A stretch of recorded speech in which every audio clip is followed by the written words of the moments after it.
ప్రస్తుతం మనము కర్నూలు నగరంలోని మద్దూరు నగర్లో ఉన్నాము. కర్నూలు నగరంలో అనే మహానగరంలో దాదాపుగా 2000 పైచిలకు వినాయక విగ్రహాలు ప్రతిష్ఠించారు, నెలకొల్పారు. మరి ఇక్కడ ఈ మద్దూరు నగర్ గణేష్ ఉత్సవ కమిటీ తరపు నుంచి కూడా వినాయకుని నెలకొల్పడం జరిగింది. ఇక్కడ చాలా విశేషమైనటువంటి వినాయకుడిగా ఇక్కడ పేరుగాంచారు. ప్రతి ఒక్క సంవత్సరము ఇక్కడ మద్దూరు నగర్ గణేష్ ఉత్సవ కమిటీ సభ్యులు, కమిటీ మెంబర్స్ ఏవైతే వారు ఉన్నారో వారందరూ ఇక్కడ ప్రతి ఏటా ఈ వినాయక ఉత్సవాలు ఘనంగా అంగరంగ వైభవంగా జరుపుకుంటున్నారు. మరి ఇక్కడ 26 అడుగుల ఉన్నటువంటి గణేష్ ఉత్సవ విగ్రహాన్ని ఈ మద్దూరు నగర్ గణేష్ ఉత్సవ కమిటీ మెంబర్స్ ఇక్కడ ప్రదర్శించడం జరిగింది. మరి వారు ఎటువంటి కృషిని చేశారు, సో కృషి ఏంటి, తర్వాత ఇక్కడ భక్తాదులు ఎంతమంది వస్తున్నారు డైలీ, తర్వాత ఎటువంటి కార్యక్రమాలు ఈ 9 రోజులు వారు చేస్తున్నారు అనేది వారి మాటలను అడిగి తెలుసుకుందాం. సో ఈ మద్దూరు నగర్ గణేష్ ఉత్సవ కమిటీ కావ్య ఉన్నారు, కావ్య గారిని అడిగి తెలుసుకుందాం. మేడం నమస్తే. మేడం చెప్పండి. నమస్తే అండి. మేము ఇక్కడ మన మద్దూరు నగర్ గణేష్ ఉత్సవ సమితి అనేది ఒక కలెక్టివ్ రెస్పాన్సిబిలిటీ లాగా తీసుకొని మా ప్రెసిడెంట్ గారు మాకంటూ ఒక కమిటీ ఉందండి. మేము ఉమెన్ వింగ్ లో ఉంటాము. సో కమిటీ మెంబర్స్ మాతో పాటు మా జూనియర్ కమిటీ మెంబర్స్ కూడా ఉన్నారు, దీంతో పాటు సీనియర్ కమిటీ మెంబర్స్ కూడా ఉన్నారు. దీనిని గత 38 సంవత్సరాల నుండి కూడా ఇక్కడ గణనాథుడు వెలిసి ఉన్నాడు. ప్రతి సంవత్సరం కూడా ఎంతో ప్రతిష్టాత్మకంగా దీన్ని తీసుకొని మా కమిటీ సభ్యులు ఒక కలెక్టివ్ రెస్పాన్సిబిలిటీ అనే థీమ్తో చిన్న పెద్ద తేడా లేకుండా ప్రతి ఒక్కరం కుటుంబ సమేతంగా ఇక్కడికి వచ్చి మేము మన గణనాథుడికి ప్లస్ భక్తులకు ఎటువంటి ఆటంకం కలగకుండా చూసుకుంటున్నాము. దీని 1987 నుండి ప్రస్థానం స్టార్ట్ అయిందండి. సో అలాగే ఇక్కడ ప్రతిరోజు కూడా మహామంగళ హారతి కూడా ఉంటుంది. సాయంకాలపు వేళలో 7:40 మహామంగళ హారతి కూడా ఇస్తారండి. అలాగే ప్రతిరోజు ఉదయం కూడా రేపు 29వ తారీఖు అయితే చండీ హోమం ఉంటుంది. అలాగే సాయంకాలం లలిత సహస్రనామం కూడా ఇక్కడ అంగరంగ వైభవంగా జరుపుతున్నాము. అలాగే మన మద్దూరు నగర్ గణేష్ ఉత్సవ సమితి యొక్క మన విగ్రహం ఈ సంవత్సరం యొక్క ప్రతిష్టత ఏమంటే శిరస్సు పైన ఉజ్జయిని మహాకాళేశ్వరి యొక్క రూపం కూడా తాల్చుంది. అది కూడా ఈ సంవత్సరం యొక్క ప్రత్యేకత. అలాగే మన లక్కీ లడ్డు స్కీమ్ ని కూడా మా ఉత్సవ కమిటీ వాళ్ళు గత 3 సంవత్సరాలుగా ప్రవేశపెట్టారు.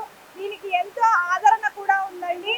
ఈ లక్కీ లడ్డు స్కీమ్ కేవలం 19 రూపాయలకే 9 రోజులు ఇక్కడ పూజింపబడినటువంటి లడ్డూని కూడా మా వాళ్ళు డిప్ ద్వారా వినాయక నిమజ్జనం ముందు రోజు రాత్రి ప్రజలందరి సమక్షంలో ఒక 9 డిప్ తీస్తారండి. ఆ లక్కీ విన్నర్స్ కి లడ్డూని కూడా మా వాళ్ళు కమిటీ సభ్యులు ఎంతో అంగరంగ వైభవంగా దీని యొక్క అదృష్టంగా భావించి కూడా ప్రజలు కూడా దీన్ని స్వీకరిస్తున్నారండి. దీనికి వచ్చిన ఆదరణకు మా మద్దూరు నగర్ గణేష్ ఉత్సవ సమితి తరఫున ధన్యవాదాలండి. అలాగే వచ్చే రాబోయే సంవత్సరాలలో కూడా మేము రాబోయే తరానికి కూడా ఆదర్శంగా నిలుస్తూ మా టీం మెంబర్స్ అయితేనేమి మా జూనియర్ టీం మెంబర్స్ కి కూడా మేము కస్టమ్స్, వాల్యూస్, ట్రెడిషన్స్, మన పద్ధతులు కూడా మన పిల్లలకి నేర్పించినటువంటి వాళ్ళం అవుతామని చెప్పి ప్రతి ఒక్కరిని కూడా ఇందులో ఇన్వాల్వ్ చేయడం జరుగుతుంది. అలాగే ప్రజలందరికీ యావత్ కర్నూలే కాకుండా నలుమూలల నుండి కూడా ఇక్కడికి వస్తున్నారండి. నిన్న మన వినాయక చవితి రోజునే ఆల్మోస్ట్ 3000 మంది ఇక్కడికి పొద్దుటి నుండి సాయంత్రం వరకు దర్శించడం జరిగింది. ఇవాళ 2వ రోజు కేవలం మన వర్షం కారణంగా కొంచెం రష్ అయితే తగ్గింది. కానీ వర్షం లేనటువంటి రోజు మేము కూడా ఎటువంటి భక్తులకి ఆటంకం కలగకుండా కూడా చూస్తున్నాము. అలాగే ప్రతిరోజు పూజ అనంతరం ప్రసాద వితరణ కూడా మన మద్దూరు నగర్ ఉత్సవ కమిటీ నిర్వహిస్తుందండి. ప్రజలు కూడా ఎంతో ఆదరణతో మమ్మల్ని రిసీవ్ చేసుకుంటూ వాళ్ళకు కూడా మేము అన్ని విధాలుగా ఎటువంటి ఆటంకం లేకుండా కూడా ఈ 9 రోజులు మన మహాగణనాథుడి యొక్క నవరాత్రులు ఇలాగే కొనసాగాలని చెప్పి కోరుకుంటూ మీకు కూడా మంచిగా అందరు ఇక్కడికి వచ్చి కూడా మా గణనాథుడి యొక్క ఆశీస్సులు పొందుతున్నారు. దానికి మేము ఎంతో సంతోషిస్తున్నామండి. ధన్యవాదాలు. అలాగే గణేష్ నిమజ్జనానికి సంబంధించి ఎటువంటి జాగ్రత్తలు తీసుకుంటున్నారు? ఇన్ని ఏళ్ల నుండి అయితే గణేష్ నిమజ్జనం రోజు కూడా ఎక్కడ ఎటువంటి ఆటంకం లేదండి. ముందే కరెంటు తీగలు అయితేనేమి, ట్రాక్టర్ ని పిలిపించినటువంటి వాళ్ళతో అయితేనేమి అన్ని మన గవర్నమెంట్ నిర్ణయించినటువంటి పోలీస్ యొక్క సహకారంతోనే మేము ముందుకు వెళ్తూ ఉన్నామండి. ఓకే, తర్వాత ఈ లడ్డు వేలం పాటకు సంబంధించి గత 1987 నుంచి స్టార్ట్ అయింది ఈ విగ్రహ ప్రతిష్ట ఇక్కడ నెలకొల్పడము. సో ఈ లడ్డూ వేలంపాటకు సంబంధించి అత్యధికంగా రేటు వచ్చినటువంటి ఇయర్ ఏదనుకుంటున్నారు మరి? అంటే ఆల్మోస్ట్ 1,00,000 రూపాయల వరకు కూడా మన లడ్డు పోయిందండి. ఈ లడ్డూని కూడా మన మదీనా స్వీట్స్ వారు మద్దూర్ నగర్ నందు ఉన్నారు. మదీనా స్వీట్స్ వారు ప్రతి సంవత్సరం మన మహా గణనాథుడికి లడ్డూని ఇస్తున్నారండి. ఈ సంవత్సరం ఆల్మోస్ట్ 40 కేజీల లడ్డును కూడా మనం మన గణనాథుడి చేతిలో కూడా చూడవచ్చు. అలాగే దాంతో పాటు ఈ లక్కీ లడ్డు టోకెన్స్ కూడా 9 లడ్డూలు కూడా వారేస్తున్నారు. మన మద్దూర్ నగర్ గణేష్ ఉత్సవ సమితి తరఫున మదీనా స్వీట్స్ వారికి కూడా మా ధన్యవాదాలు. అలాగే అన్నిటికంటే అన్నదానం మన అన్నదాన కార్యక్రమం కూడా ఇక్కడ చాలా బాగా జరుగుతుంది. దానికి ఎంతో మంది దాతలు కూడా సహకరిస్తున్నారు.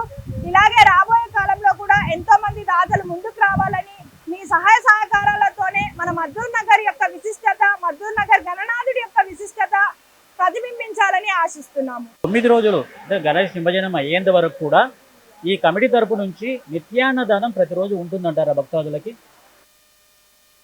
రోజు సాయంకాలం పూజ అనంతరం అల్పాహారం ప్రొవైడ్ చేస్తారు. అల్పాహారం తప్పకుండా ప్రసాదం రూపంలో ప్రతి ఒక్క భక్తుడికి భక్తురాలికి అందజేయాలన్న తపనతో డైలీ ఉంటుందండి. మరియు ఆదివారం అయితేనటువంటి ఆదివారం మధ్యాహ్నం కూడా అన్నదానం ఉంటుంది. నిమజ్జనం రోజు కూడా అన్నదానం అనేది ఉంటుందండి. ఓకే అండి. ఈ గణేష్ ఉత్సవ కమిటీ మద్దూర్ నగర్కు సంబంధించి గణేష్ ఉత్సవ కమిటీ సంబంధించి అధ్యక్షురాలు తర్వాత కమిటీ మెంబర్ కావ్య గారు మాట్లాడినటువంటి మనం విన్నాము. సో ఎటువంటి కార్యక్రమాలు ఈ 9 రోజులు జరుగుతాయి, తర్వాత గణేష్ నిమజ్జనానికి తీసుకోవాల్సినటువంటి జాగ్రత్తలు అయితే ఏ విధంగా ఉన్నాయో అవన్నీ కావ్య గారు సవివరంగా వివరించారు. దాదాపుగా 1987 సంవత్సరం నుంచి ఇక్కడ మద్దూర్ నగర్ గణేష్ ఉత్సవ కమిటీ నుంచి ఈ విగ్రహాన్ని ప్రతిష్ఠిస్తున్నారు, నెలకొల్పుకుంటూ వస్తున్నారు. ముందు కూడా ఇదే విధంగా ఈ గణేష్ ఉత్సవ కమిటీ సభ్యులందరూ కమిటీ మెంబర్స్ ఎవరైతే ఉన్నారో వారందరూ కూడా ఈ వినాయకుడిని ఇదే విధంగా ముందు ప్రతిష్ఠిస్తారు, నెలకొల్పుకుంటామని చెప్పేసి వారి మాటలోనే మనం ఉన్నాము. సో ఇది థ్యాంక్ యూ.